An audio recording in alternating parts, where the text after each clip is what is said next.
Nyala 4 damar yang terpancang di pojok witana sudah cukup membuat tubuh mulus itu terlihat seluruhnya.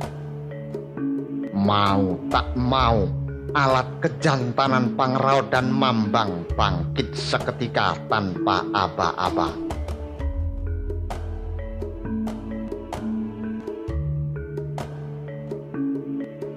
Usai melepas busana, mereka bergerak ke pasetran mencari-cari sesuatu.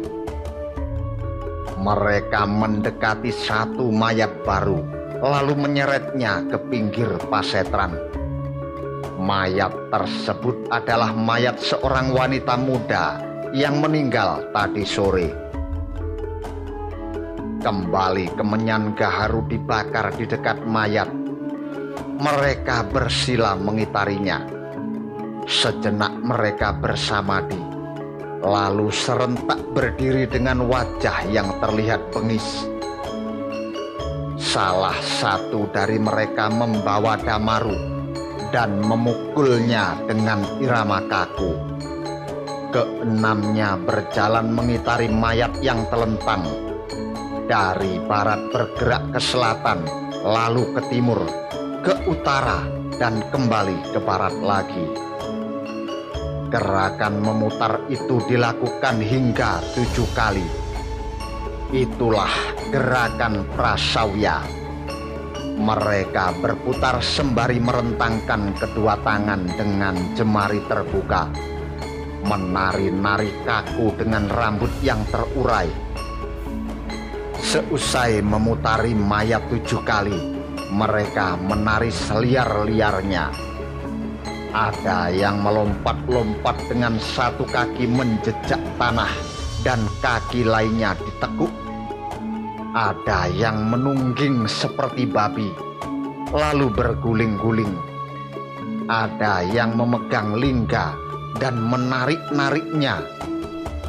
Ada yang tetap merentangkan tangan sembari membeliak-beliakkan mata dan bergerak kacau bagai orang mabuk. Semua itu mereka lakukan hingga terkapar kelelahan.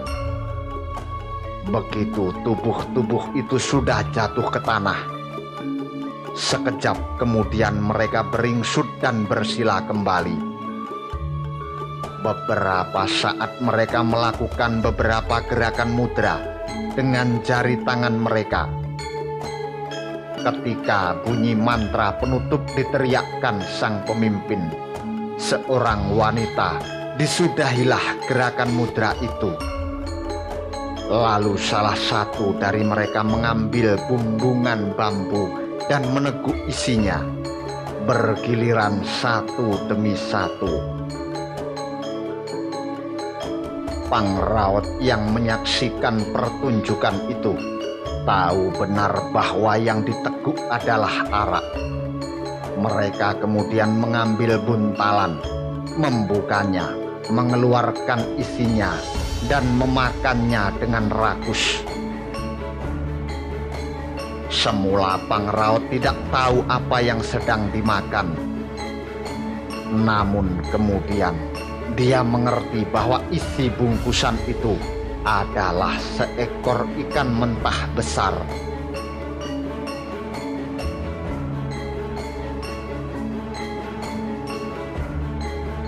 Upacara tidaklah berhenti sampai di situ. 6 orang itu bangkit kembali, menari lagi, dan masing-masing terlihat mendekati lawan jenisnya. Mereka berpelukan, meraba-raba, menggerayangi payudara, menarik-narik lingga. Sebentar kemudian mereka menggelosot di tanah, melakukan senggama yang sangat panas dan penuh nafsu. Lenguhan dan erangan liar terdengar seperti binatang. Gerakan tubuh mereka benar-benar tak terkendali. Salah satu pasangan berguling-guling dengan lingga yang tetap menancap di dalam yoni. Seorang lelaki dari mereka menindih mayat wanita muda itu. Dia berusaha menyenggamai mayat wanita yang kaku itu. Dibantu pasangan perempuannya yang lain bersenggama dengan berdiri, bersandar pada tumpukan tulang belulang di pinggir pasetran.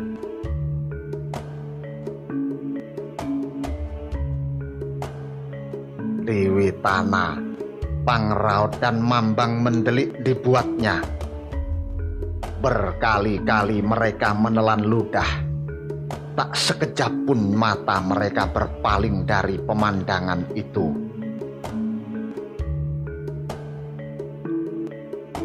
Asu! Desis Pangraut yang duduknya tak lagi tenang.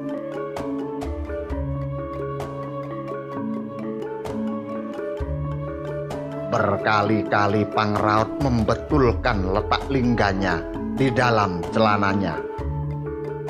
Dan ketika terdengar lenguhan panjang pendek di sana, baik Pangraut maupun Mambang semakin mendelik dengan mulut melongo.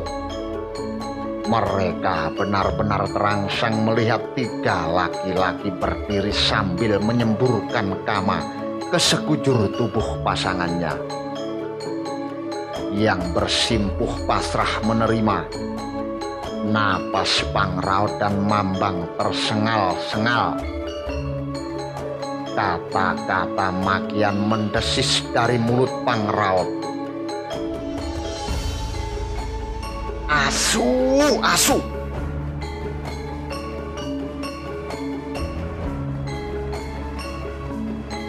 Usai mereguk kenikmatan, 6 orang itu bersila kembali. Mereka lantas mengeluarkan sebilah bedama.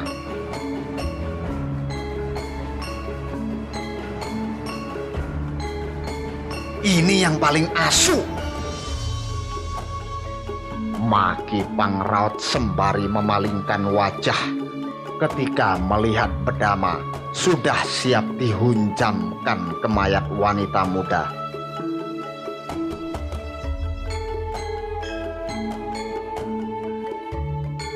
Baik Pangraut dan Mambang menarik tubuh, bersandar pada tiang balai witana dan membuang muka. Baru kali ini saya melihat upacara tantra Bairawaki. Desis Mambang dengan suara bergetar antara terangsang dan ngeri. Upacara asu! Maki Pangraut juga dengan nada terangsang dan ngeri. Dulu saya diwanti-wanti agar tidak melihat upacara semacam ini, walau terjadi di depan hidung saya sendiri. Itu perbuatan asura, kata Biung. Aku tidak sengaja. Saya juga. Kamu melotot tadi. Mambang menoleh ke arah Pangraut. Mata Ki Raut juga melotot tadi. Mataku sudah seperti ini dari lahir, asu.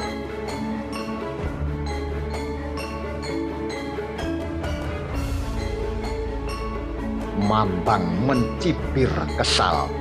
Bagian dari upacara yang mengerikan itu telah selesai. Kini mereka bersamadi kembali. Mulut mereka belepotan darah. Serpih-serpih daging menempel di sekitar wajah. Sang pemimpin upacara duduk di atas dada mayat yang sudah tercacah dengan jeruan terburai.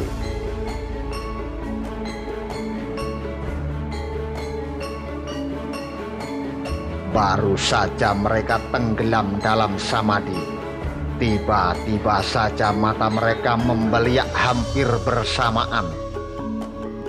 Seolah ada yang mengusik ketenangan samadi mereka. Mata mereka yang liar segera tertuju ke balai witana. tempat Mambang dan Pangraut berada. Bertepatan dengan itu, Mambang mengintip ke arah mereka. Seketika saja dia terlonjak begitu mengetahui 6 orang tersebut menatap tajam dengan mata membeliak ke arahnya.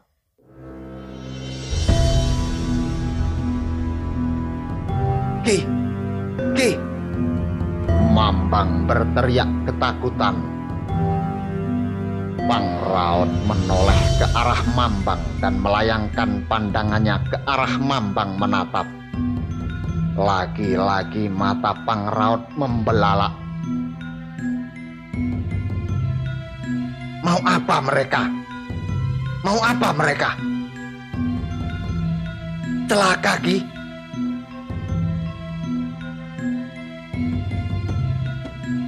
Mereka ketakutan setengah mati melihat 6 orang itu bangkit dan berjalan menuju Balai Witana. "Mereka kemari!" pekik Pangraut. "Ki, Ki, kita bersembunyi di mana, Ki?" "Goblok, cari saja tempat bersembunyi sendiri, pakai tanya." Pangraut meloncat dari Balai Witana. Tak sengaja kakinya menginjak rahang manusia yang tadi sempat digondol anjing.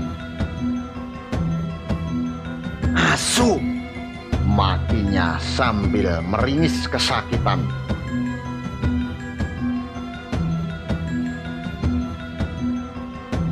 Namun dia mengurungkan niatnya mencari tempat bersembunyi begitu melihat Arya Bungah dan Arya Gajah Para yang masih bersila menghadap Arca Batari Durga.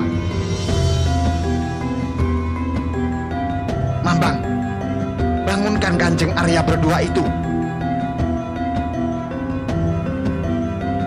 Mambang yang semula siap melompat segera berbalik. Dia bersimpuh di belakang Arya Bungah dan Arya Gajah Para.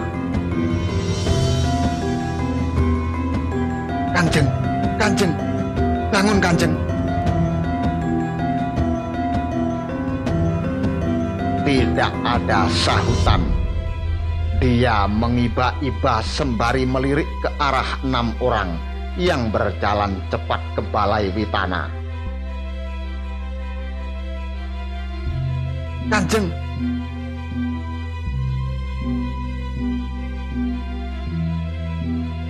Tetap tak ada sahutan. Mambang hampir saja menangis kalau saja tidak melihat Arya Bungah mulai bergerak, disusul Arya Gajah Para.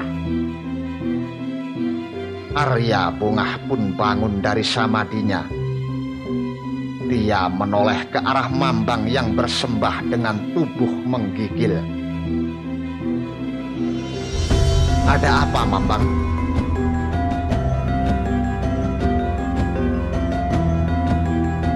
Mambang tak mampu bicara. Hanya telunjuknya saja yang menuding-nuding ke arah 6 orang dengan rambut terurai, mulut belepotan daging mentah, serta pedama di tangan, berjalan menuju Witana. Arya Bungah dan Arya Gajah Para menyipitkan mata. Kemudian mereka bangkit berdiri. Mambang bergerak ke belakang tubuh mereka dengan badan menggigil. Pangraut yang sudah meloncat dari Witana kembali naik dan menyelusup ke belakang tubuh Arya Gajah Para dengan kaki terpincang-pincang.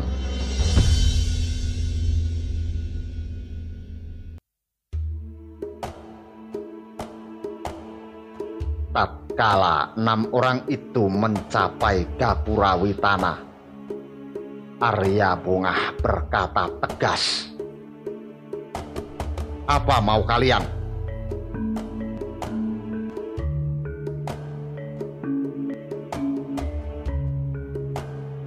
Salah satu wanita dengan tubuh telanjang dan rambut terurai menuding Arya Bungah dan Arya Gajah Para dengan berdama.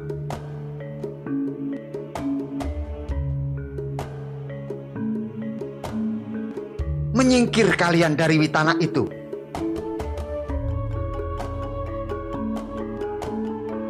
Arya Bungah melirik sekilas kepada Arya Gajah Para. Kami menjalankan tapa di sini. Sebelum tapa kami berakhir, tidak bakalan kami pergi dari Witana ini.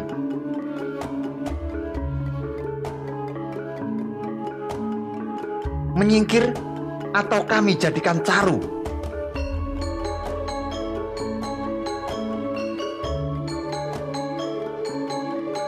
Enam orang itu mendekat kembali sembari mengangkat bedama masing-masing. Berhenti di situ! Arya Bungah berteriak. Mereka tidak menggubris peringatan Arya Bungah. Demi Batara Siwa dan Batara Durga, berhenti kalian! Kembali Arya Bungah berteriak.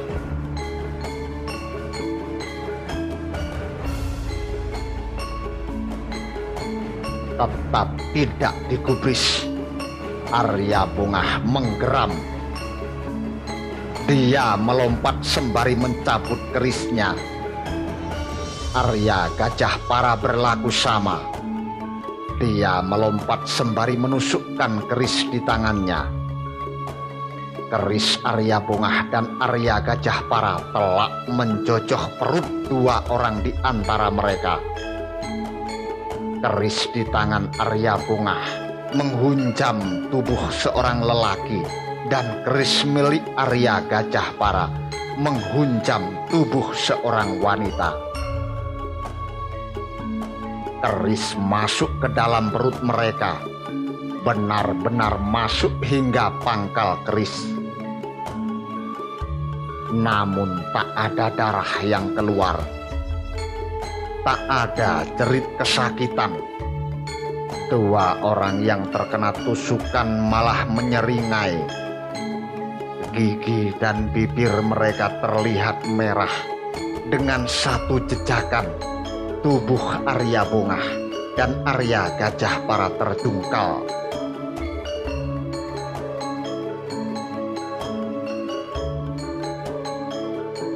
Pangraut memekik. Mambang seperti sudah lumpuh. Dia terduduk dengan tubuh menggigil. Dia berusaha membalikkan tubuh. Dan begitu berhasil, dia langsung bersujud di depan arca Batari Durga.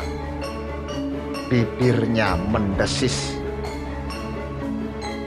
Yang Batari, tolong hamba, tolonglah hamba.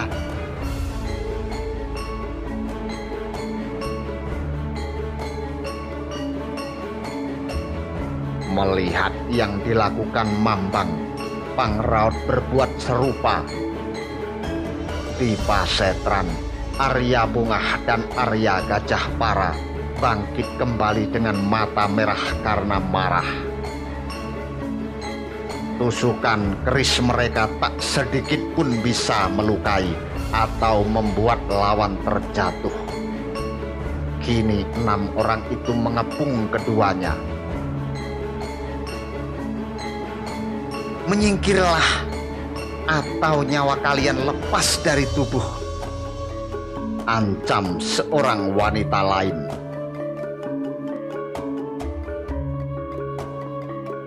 Arya Bungah mengerutkan dahinya.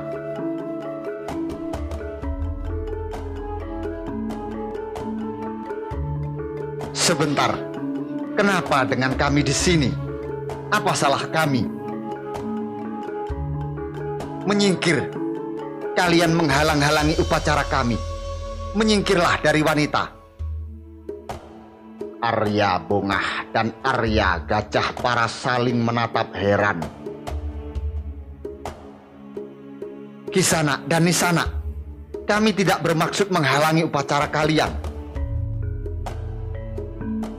Hah, banyak mulut!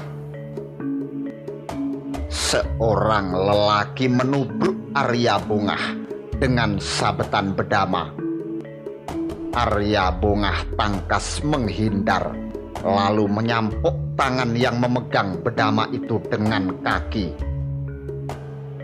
Seorang lagi menyabetkan bedama ke lehernya. Arya Bungah merendahkan tubuhnya dengan sigap. Satu jegalan pada kaki telak menyerimpung, merobohkan sang penyerang.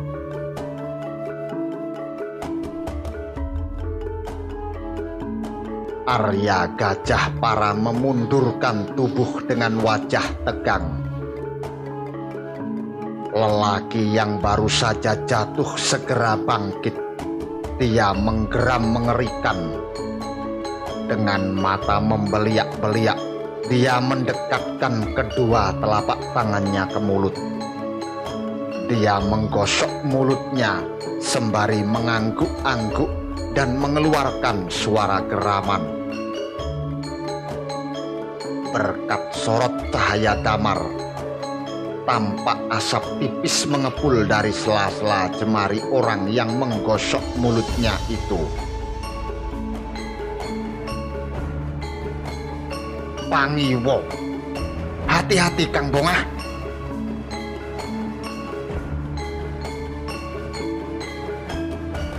Arya Bungah tegang. Dirabanya rerajahan di balik sabuknya. Dia komat kamit merapal mantra. Orang yang mengusap-usap mulutnya itu telah melepaskan telapak tangannya dari mulut.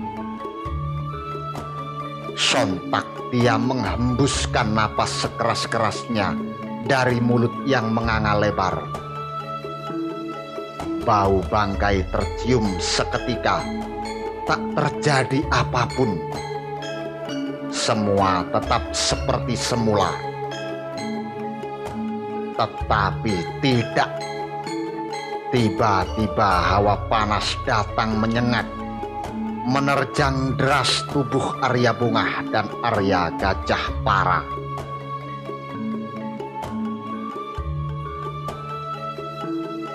Asura terkutuk, asu! Arya Bungah memaki-maki.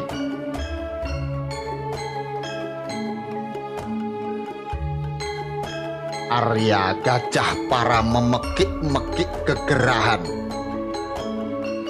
Dan ketika Arya Bungah berusaha bertahan, mendadak saja kesadarannya menjadi limbung. Dia masih sempat melirik Arya Gajah Para di sampingnya, yang juga berusaha menahan gempuran ganjil itu. Kemudian dunia serasa berputar. Tak diketahuinya lagi mana depan, mana belakang, mana kiri, mana kanan. Hingga kemudian Arya Bungah mendapati dirinya berada di tengah samudera yang sangat luas. Dia terperangah. Dia menyaksikan tubuhnya terombang-ambing gelombang.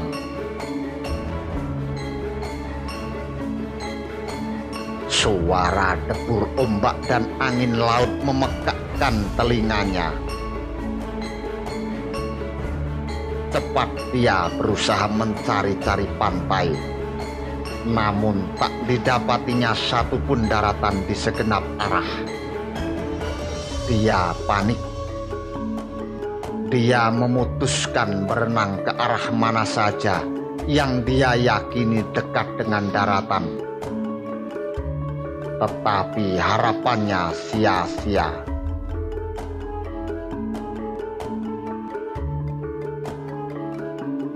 Arya Bungah kelelahan. Tenaganya terkuras habis. Dia tidak lagi kuat berenang. Tubuhnya mulai tenggelam. Perlahan-lahan tersedot ke dasar lautan. Dia sudah berpasrah. Kelopak matanya mulai terpejam. Gelombang-gelombang udara yang keluar dari mulutnya pun mulai habis. Lelaki perkasa itu berada di ambang kematian.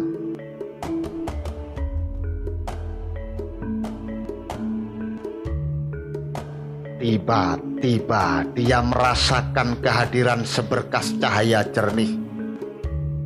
Sontak kelopak matanya membuka. Dilihatnya sesosok lelaki berperut buncit dan berjanggut panjang memegang aksamala di tangan kiri. Tangan kanannya membentuk gerakan abaya mudra. Lelaki berperut buncit itu memperhatikan Arya Bungah dengan tatapan yang sangat lembut.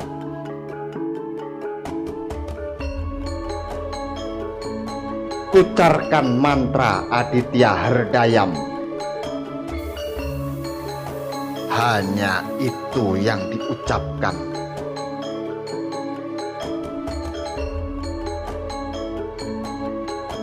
Sosok itu lalu menghilang begitu saja. Arya Bungah tergeragap. Cepat dia kumpulkan tenaganya. Dengan tenaga yang tersisa dia berusaha berenang ke atas dan berhasil. Begitu kepalanya muncul ke permukaan air, cepat dihirupnya udara sebanyak-banyaknya untuk mengisi paru-parunya yang serasa mau pecah. Setelah keadaannya agak tenang, dia memusatkan pikiran dan mengucapkan mantra Aditya Herdayam.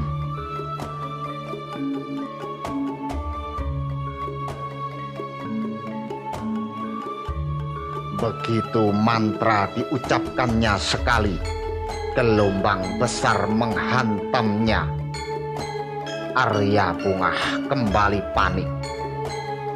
Tubuhnya digulung ombak ke sana kemari. Dunia serasa jungkir balik. Blar! Letusan dahsyat terdengar. Arya Bungah kini merasakan tubuhnya berdiri menjejak tanah.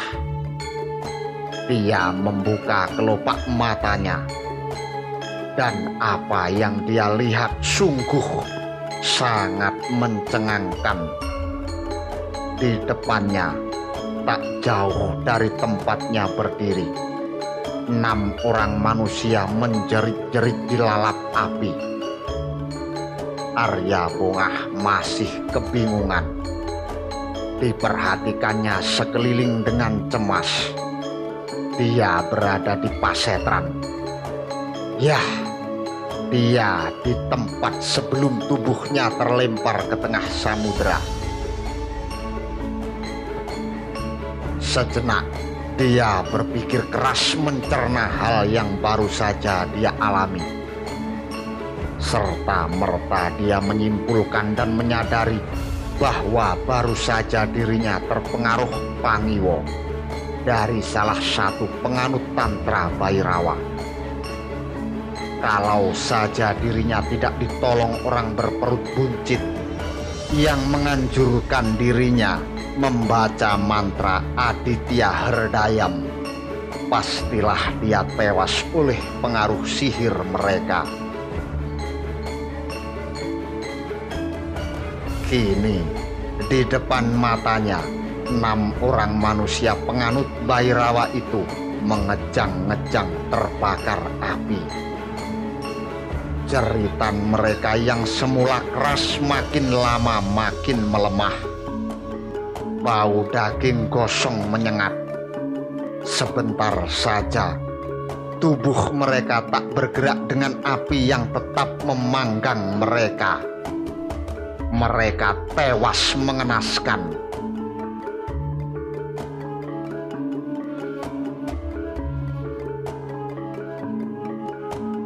Arya Bungah mendelik.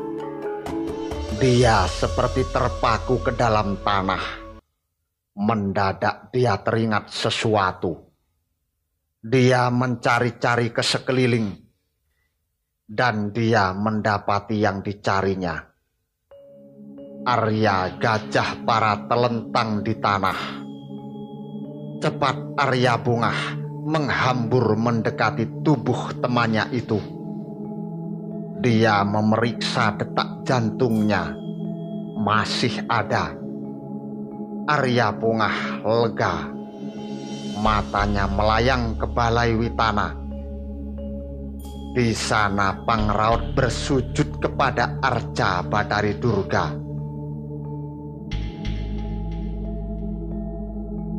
Terima kasih Sang Batari, terima kasih. Suara Pangraut terdengar setelah jeritan 6 orang yang terbakar tadi lenyap. Pangraut. Pangraut terlonjak. Dia putar tubuhnya. Tetap dalam posisi sujud. Dia mencari suara yang memanggilnya. Dia mendapati Arya Bungah menatap ke arahnya. Bantu angkat tubuh para ini. Pangraut bangkit tergesa-gesa. Dia membantu mengangkat tubuh Arya Gajah Para ke Balai Witana. Tubuhnya diletakkan di depan Arca Batari Durga.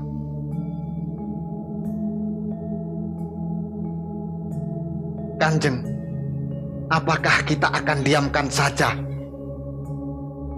Tanya Pangraut dengan wajah tegang.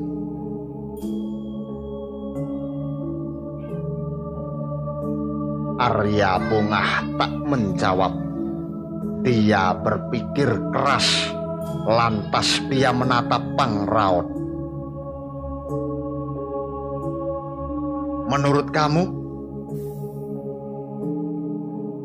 Pangraut memperhatikan Arya Gajah Para, kemudian berganti ke Mambang. Sebaiknya kita turun ke Pedukuhan, meminta tolong warga Dukuh, Kanjeng. Kembali Arya Bungah terdiam. Baik, kita tunggu sampai fajar. Apabila mereka berdua belum juga sadar, kita turun ke Pedukuhan.